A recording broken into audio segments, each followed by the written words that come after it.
بسم اللہ الرحمن الرحیم۔ ناظرین، آج سب سے پہلے بات کر لیتے ہیں ملک کی مجموعی معاشی صورتحال پہ۔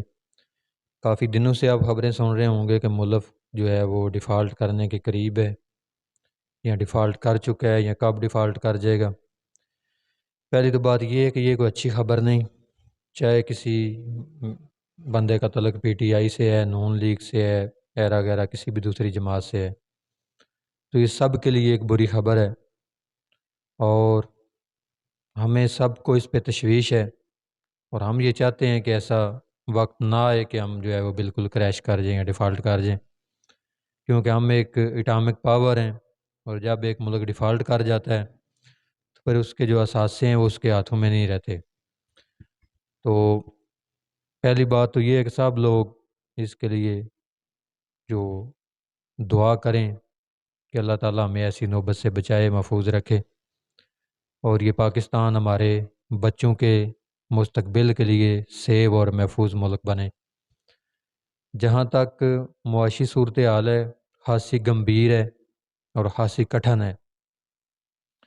2020 میں کرونا سے پہلے ملک کے ڈیفالٹ کرنے کے چانس جو ہیں وہ 5 سے 6% تھے، اور پھر جب کووڈ شروع ہوا تو ممالک کی آپس سے جو ہے وہ ٹریڈ کٹ گئی، روزگار رک گئے، تو اس وقت یہ رسک بڑھ کر 30% پہ چلا گیا تھا۔ اور پھر بعد میں جب ہم آئی ایم ایف کے جس پروگرام میں تھے، $6.5 بلین کے پروگرام میں، ملین ڈالر سوری، تو اس پروگرام سے ہم جب نکلے، آئی ایم ایف نے ہمیں پیسے دینے سے انکار کیا، تو اس وقت ہمارا رسک جو ہے وہ بڑھ کے 53% ہو گیا تھا، یہ شروع میں جب نئی گورنمنٹ آئی ہے ابھی۔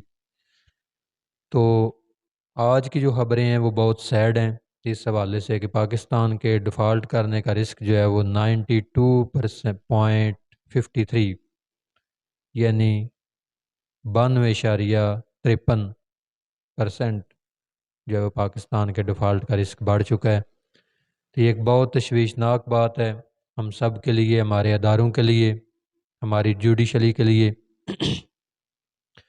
کیونکہ حالات دیکھنا ہے کہ اس نوبت تک ہم پہنچے کیسے ہیں۔ تو اس کی ایک ہی وجہ ہے کہ ملک میں جو کرپشن ہے، بدعنوانی ہے، اس وجہ سے ہم اس جگہ پہ پہنچے ہیں۔ آپ دیکھ لیں اپنے اپنے حلقے میں جو آپ کے ایس ایچ او لگے ہوئے ہیں تھانے میں، تو کہ ایس ایچ او کی کتنی سیلری ہوتی ہے؟ 50,000 ہوگی، 60,000 ہوگی، 70,000 ہوگی، لیکن وہ اپنی ذاتی گاڑیاں لے کے گھوم رہے ہیں۔ بعض تو ایسے ہیں کہ انہوں نے اپنے ویگو ڈالے رکھے ہوئے ہیں، ساتھ اپنے پرائیویٹ گارڈز رکھے ہوئے ہیں، تو وہ اتنا خرچہ کہاں سے؟ ان کی سیلری تو ایک گاڑی کا پیٹرول مہینے کا برداشت نہیں کر سکتی۔ تو یہ سب کچھ کیسے ہو رہا ہوتا ہے؟ ایک نچلے لیول کی بات کر رہا ہوں، اپر لیول کی تو بات ہی بہت بڑی ہے۔ یہ کرپشن سے ہوتا ہے کہ جب ایک بندے کی تنخواہ 50,000 ہے اور اس کے اخراجات اگر کاؤنٹ کریں تو 2 لاکھ روپیہ بن رہے ہیں، تو دیٹس مین کہ وہ کرپشن کر رہا ہے۔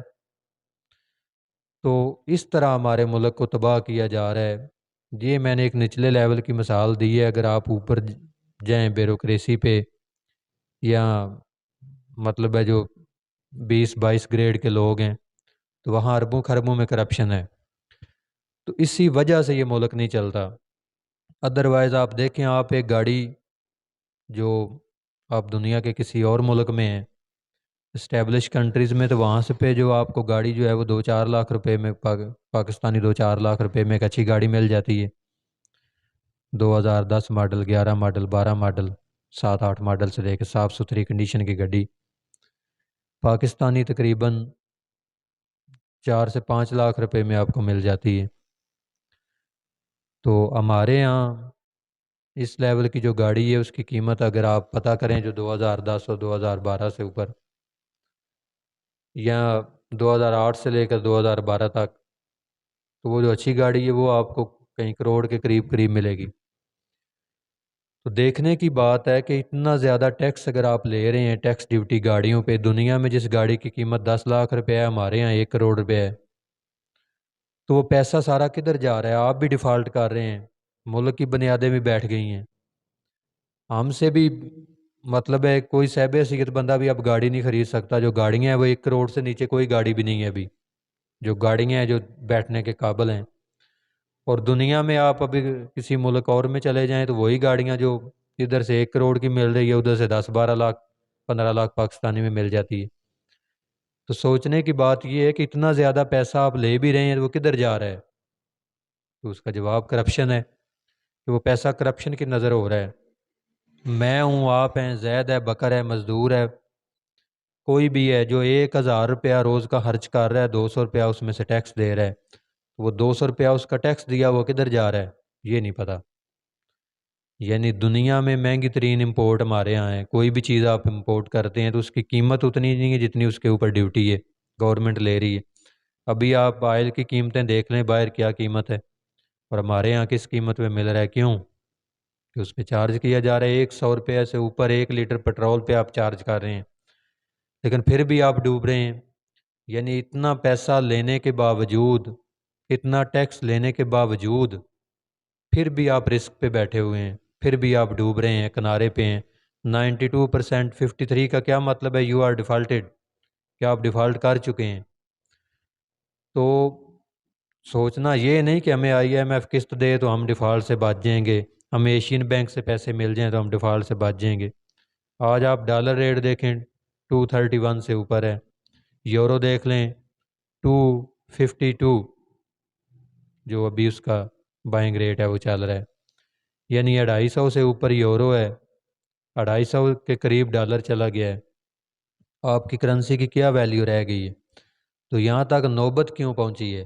سوال یہ ہے نا کہ کہ پیسے تو آپ کو مل جائیں گے، آئی ایم ایف سے آپ پیسے لے لیتے ہیں، ایشین ڈیولپمنٹ بینک سے لے لیتے ہیں، کسی سے بھی لے لیتے ہیں، لیکن کیا آپ بچ جائیں گے؟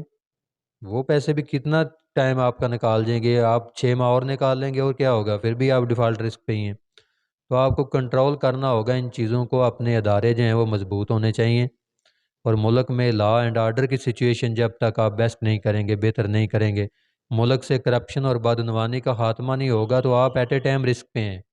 آپ آج ڈیفالٹ نہیں کریں گے تو 6 ماہ بعد کر جائیں گے، آج آپ کو قسط مل جائے گی تو کل نہیں ملے گی، کیونکہ جب آپ کی سمت ہی درست نہیں ہے، آپ نے اگر مغرب کی طرف جانا ہے اور آپ کا منہ ہی مشرق کی طرف ہے تو آپ جتنا بھی چلیں گے مغرب سے دور ہوتے جائیں گے۔ تو آپ اپنی سمت درست کریں، ملک سے یہ کرپشن، بدعنوانی اور ان چیزوں کا جب تک خاتمہ نہیں ہوگا ملک کسی طور بھی ترقی نہیں کر سکتا، چاہے عمران خان صاحب آ جائیں، چاہے کوئی عامر آ جائے، کوئی ڈکٹیٹر آ جائے، کیسی بھی کوئی گورنمنٹ کیوں نہ آ جائے، جب تک ملک سے کرپشن اور بدعنوانی کا خاتمہ نہیں ہوگا، جب تک ان بڑوں کے ہاتھ پکڑے نہیں جائیں گے، بلکہ ان کرپشن اور بدعنوانی کرنے والے ہاتھوں کو جب تک کاٹا نہیں جائے گا۔ اسلام نے سخت سزائیں ان چیزوں پہ اس لیے رکھی ہیں کہ یہ چیزیں جو ہے وہ قوموں کو چلنے نہیں دیتی۔ کرپشن کیا ہے؟ چوری ہے، اور چور کی سزا ہے اس کے ہاتھ کاٹ دو۔ تو جب تک آپ کرپٹ لوگوں کو ہینگ نہیں کریں گے، انہیں سزائیں نہیں دیں گے، تو ایسے کیسے چلے گا؟ کیونکہ اب نہیں چلے گا، جتنا چلنا تھا چل آیا، آپ لوگ مطلب ہے کھاتے رہے، لوٹتے رہے، کبھی آپ نے ایئرپورٹیں گروی رکھی ہوئی ہیں، کبھی آپ سوچ رہے ہیں جی روز ویلٹ ہوٹل بیچ دیں، کیا ہوگا؟ کچھ بھی نہیں ہوگا، ان کے بیچنے سے بھی وہ 1 مہینہ آپ اور زیادہ نکال لیں گے، پھر بھی آپ نے ڈیفالٹ ہی کرنا ہے۔ تو آپ کو ملک کے اثاثے یا ملک کی چیزیں گروی رکھ کے آپ ڈیفالٹ سے نہیں بچ سکتے۔ جو کام کرنے والا ہے وہ کام کریں، سب کی اکاؤنٹیبلٹی کریں، سب قانون کے سامنے جواب دیں ہوں، چاہے کوئی جرنل ہے، چاہے کوئی کرنل ہے، چاہے کوئی بریگیڈیئر ہے، چاہے کوئی جج ہے، چاہے کوئی وکیل ہے۔ ادھر ایک وکیل کے خلاف فیصلہ آتا ہے تو وکیل ہڑتالیں کر کے تو گراؤ جلاؤ شروع کر دیتے ہیں، پولیس والے ہیں تو وہ چودھری بنے ہوئے ہیں، جرنیل ہیں تو وہ سمجھتے ہیں کہ ہم سے کوئی سوال جس نے کیا وہ شام کو اٹھا لیا جائے گا، جج ہے تو وہ کہتے ہیں کہ ہم سے کیوں پوچھتے ہیں، سیاستدانوں کے اثاثے بار نہیں ہیں۔ تو یہ چیزیں اب نہیں چلیں گی، جو ہونا تھا آپ نے جب کنویں میں چھلانگ لگا دی ہوئی ہے تو آپ اس کی ڈیپتھ میں گریں گے ضرور، کتنی دیر آپ نے آپ کو ہوا میں لٹکائے رکھیں گے؟ تو آپ کو گرنا ہی ہے، آپ گر جائیں گے، اس سے پہلے کہ آپ گر جائیں آپ کو سوچنا ہوگا، اور آپ کو ملک سے کرپشن اور بدعنوانی کا خاتمہ کرنا ہوگا، تبھی آپ ڈیفالٹ کے رسک سے بچ سکتے ہیں۔ ادروائز آپ سمجھیں کہ آپ ڈیفالٹ تو آلریڈی آپ کر چکے ہیں نا.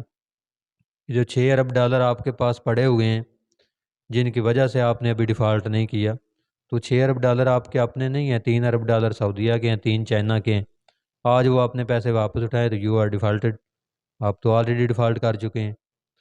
تو یہ نہ دیکھیں کہ ہم کب کرتے ہیں، یا IMF سے ہم پیسے لے آئیں، یا ایشین ڈیولپمنٹ بینک سے لے آئیں، یا ہم سیلاب زدگان کی مد میں پیسے ہمیں مل جائے امداد تو ہم بحال ہو جائیں گے. اس طرح نہیں چلے گا. ملک کا سسٹم درست کریں. نئے آرمی چیف صاحب بنے ہیں، ان سے بھی میری التماس ہے کہ تمام اداروں کا ایک جو ہے وہ چیک اینڈ بیلنس ہونا چاہیے، چاہے وہ آرمی ہے چاہے کوئی بھی ہے. کوئی بھی قانون سے بالا تر نہیں ہونا چاہیے. جب تک ملک سے یہ چدراہٹ اور یہ ڈنڈا زوری کا کلچر، یہ چیزیں ختم نہیں ہوں گی.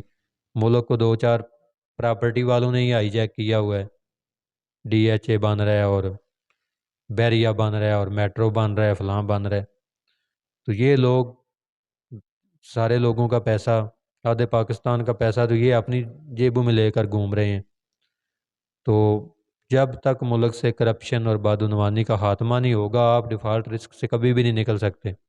قرضے ملنے سے کیا ہے، اور قرضے ہی چڑھے گا نا آپ کے اوپر.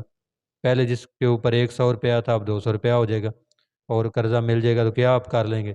آخر وہ قرضے واپس کرنے ہیں، کیسے کرنے ہیں؟ تو میرے بھائیوں، ان چیزوں سے ہمیں نکلنا ہوگا. ملک تبھی جو ہے وہ درست سمت میں چلے گا جب ہم اپنی ڈائریکشن درست کر لیں گے. تو سب کو سوچنے کی ضرورت ہے کہ اپنی سمت درست کریں. یہ نہ دیکھیں کہ ملک آج ڈیفالٹ کر گیا، نہ کوئی PTI والا خوش ہو کہ ملک ڈیفالٹ کر رہا ہے. ملک ہے تو ہم سب ہیں، ملک ہے تو عمران خان ہے، ملک نہیں ہے تو کوئی بھی کچھ نہیں ہے. تو اس لیے سب چیزوں سے بالاتر ہو کر ملک کا سوچیں. عمران خان صاحب ایک اچھے فیئر انسان ہیں، انہیں موقع ملنا چاہیے، لیکن پہلے جو موقع انہیں ملا تھا انہوں نے بھی ضائع ہی کیا ہے. اس موقع سے وہ فائدہ نہیں اٹھا سکے، اور انہوں نے خود اعتراف کی ہے کہ مجھے بھی چلنے نہیں دیا گیا. تو جن لوگوں نے نہیں چلنے دیا ان سے بھی گزارش ہے کہ آپ اپنی ڈومین میں کام کریں، اپنی لمٹس میں آ جائیں. سارے لوگ اپنی اپنی لمٹ میں، اپنی اپنی حدود میں اپنا کام کریں گے ایمانداری کے ساتھ تو ملک چلے گا. بے ایمانی، چور بازاری اور کرپشن کے ہوتے ہوئے آپ نے ڈیفالٹ ہی کرنا ہے.